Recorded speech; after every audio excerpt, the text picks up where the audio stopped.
Magandang umaga po mga kasabong, no? Welcome back sa aking channel, Sunny and TV. Siyempre kay SN Gustav Game Farm.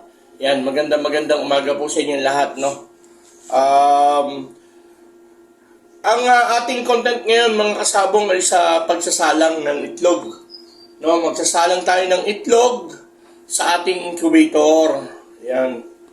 Ngayon, ipapakita ko lang sa inyo ang proseso ng aking pagsasalang mula sa chiller, no.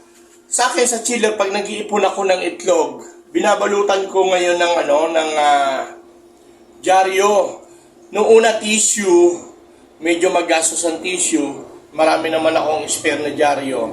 Dyaryo na lang, mas maganda pala ang dyaryo kaysa sa tissue. Kaya yon mga kasabong, tatanggalin na natin isa-isa. Ayan, para mag-moist. Magmo-moist po siya mga kasabong dahil galing siya sa chiller. Yan. Yan, nakita niyo.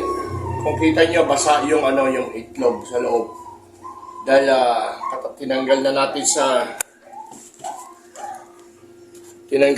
sa chiller. Natural siya mag-moist.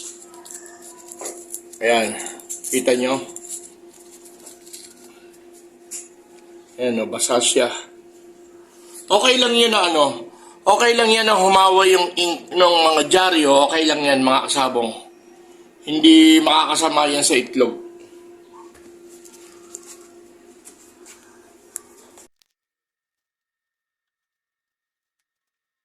Kaya mga kasabong,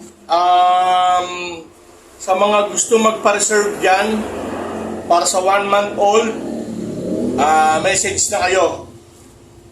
Magpa-reserve na kayo para hindi kayo maubusan. Ang bloodline po natin, marami dito ay pure white kelso, pure tornado, pure Boston. Meron din tayo mga crosses, no? Ang crosses natin ay Boston cross red kelso, Boston Roundhead cross sa white kelso. Yan mga kasabong. At meron din tayong white kelso cross sa super sweater. Yan. Yan yung mga pang local natin para maka-entry tayo sa mga digmaan sa mga local. Yan.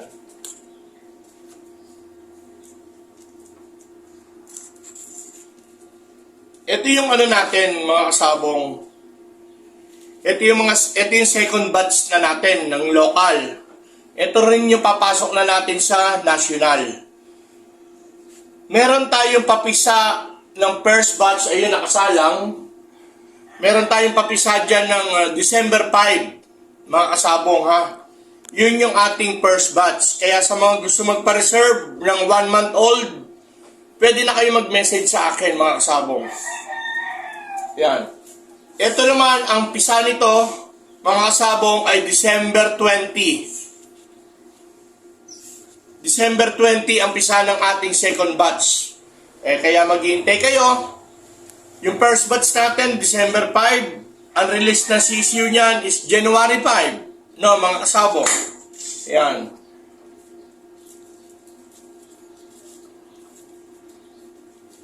Tingnan natin kung aabutin natin ng banding. Papabandingan natin yan ng BNTV. Abot naman siguro dahil first week yun eh. First week ng January ang banding.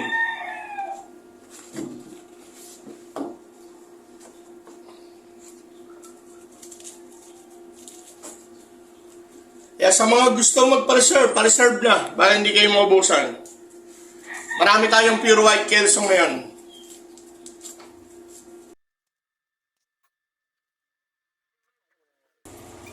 Yung first batch natin, mga kasabong, almost same lang din ang bilang. Dalawang tray. Siguro nasa 70 piraso. Ito mga nasa 70 rin. Yung second batch.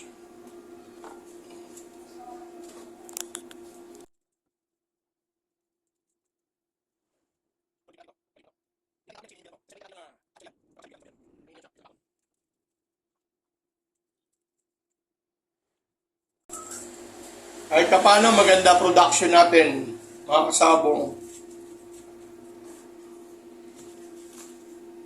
Hindi na masama itong mga gantong bilang, 70 pieces. Saktuhan lang para sa area natin. Hindi naman tayo pwedeng magpadami ng gusto. At yung area natin, di ba?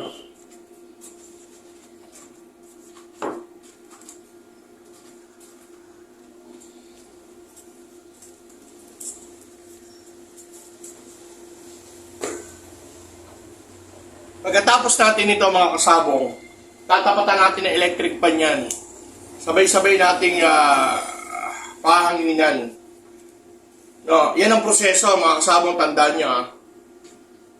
Hindi nyo po pwedeng galing sa chiller o sa ref ang itlog, ididiretso nyo sa incubator. Huwag yung gagawin yon. Masasayang ang pinagpaguran ninyo. Kailangan yung iba, walang electric pan, ginagawa yung magdamag. Magdamag, sa gabi ilalabas na yung itlog, pahanginan na para mawala yung moisture ng itlog, no? Pero tayo naman may electric pan, tatapatan natin siya ng electric pan. Bago natin isalang sa incubator, tandaan ninyo, 2 to 3 hours bago nyo isalang sa incubator, ha?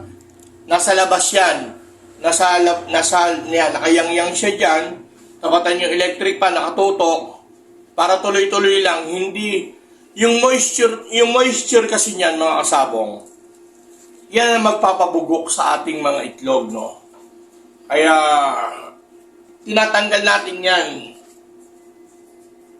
Yan ang magpapasama sa itlog.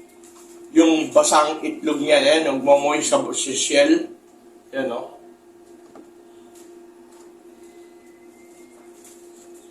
Two to 3 hours bago nyo isalang sa incubator. Yang yung muna sa ventilador.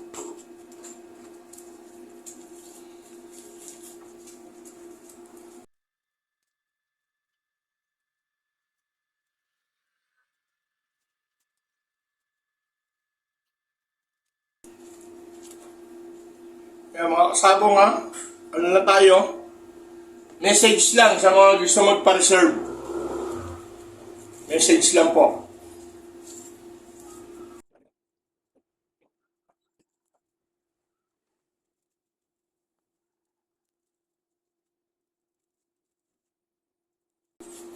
Kasi alam niyo mga kasabong,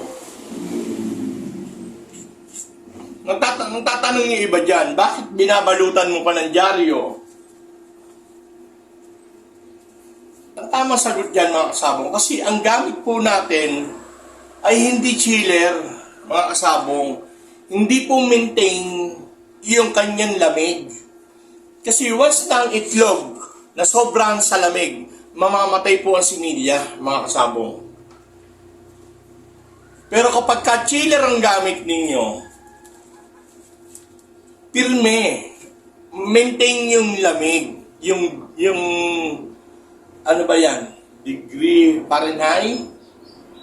Kasi, yung sa atin, rep lang gamit natin sa vegetable lang, sa ilalim. Kaya, misa sobrang lamig. Kaya binabalutan mo natin ng dyaryo para hindi sumuot sa itlog yung sobrang lamig ng rep.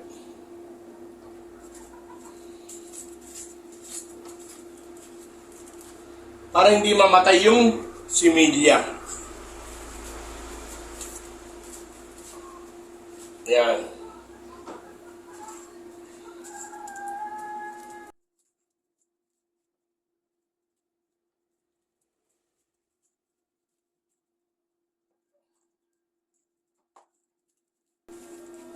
Ulitin ko mga kasabong ha.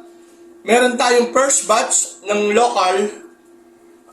Ang pisa po niya ay December 5. Ayun, nakasalang na po sa incubator. Siguro almost 70 to 80 pieces yun mga kasabong. December 5 po ang kanyang pisa. Kaya sa mga gusto magpa-reserve na po kayo. Message lang po kayo. Ito naman pong second batch natin ay mapipisa po ito ng December 20. Mga kasabong, ha? December 20 po ito.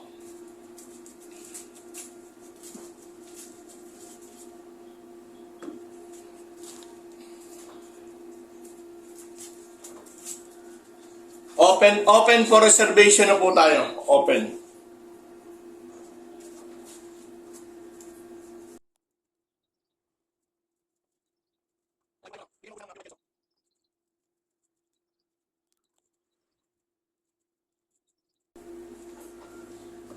Isa pa mga kasabong isa pang tip sa mga baguhan na papasok sa larangan nating pagsasabong.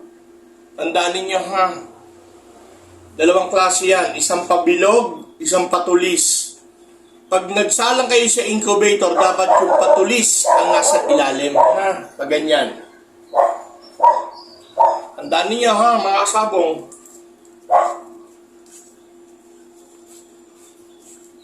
Para may idea kayo.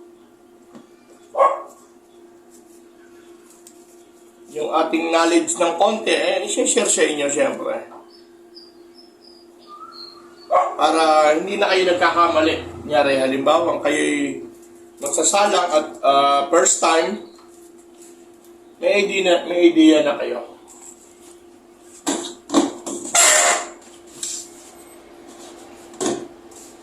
Tututukan natin siya ng electric pan. Number 1 lang mga kasabong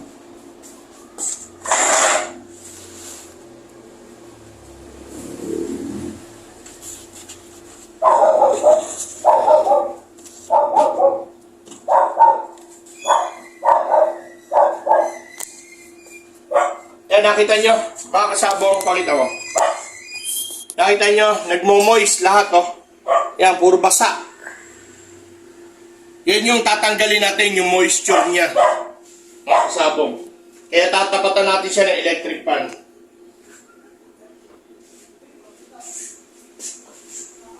Yan, number 1 lang. Number 1. No?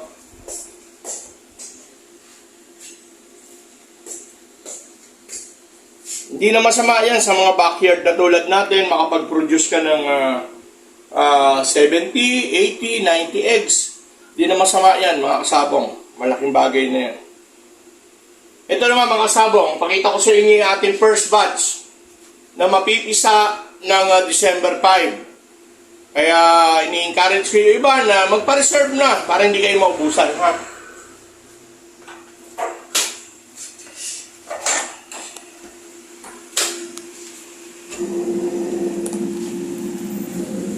Ayan po, mga kasabong. Yan po yung ating first batch. Mabibisa po yan ng December 5. No. Sige mga kasabong, reserve na. Message na kayo.